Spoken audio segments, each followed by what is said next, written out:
मी सुनेत्रा अजित पवार गांभीर्यपूर्वक प्रतिज्ञा करते की कायद्याद्वारे स्थापित झाले आहे अशा भारताच्या संविधानाबद्दल मी खरी श्रद्धा व निष्ठा बाळगीन। मी भारताची सार्वभौमता व एकात्मता उन्नत राखीन।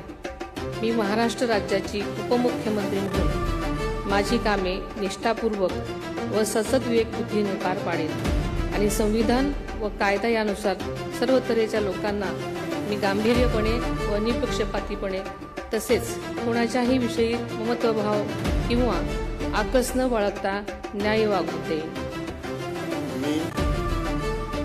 मी सुनेत्रा अजित पवार गांभीर्यपूर्वक प्रतिज्ञा करते की महाराष्ट्र राज्याची उपमुख्यमंत्री म्हणून माझ्या विचारार्थ आणली जाईल किंवा मला ज्ञात होईल अशी कोणतीही बाब अशी उपमुख्यमंत्री म्हणून माझी कामे यथायोग्य पार पाडण्यासाठी आवश्यक असेल ते खेरीज करून एरवी मी कोणत्याही व्यक्तीला किंवा व्यक्तींना प्रत्यक्षपणे वा अप्रत्यक्षपणे कळवणार नाही किंवा त्यांच्याकडे उघड करणार नाही।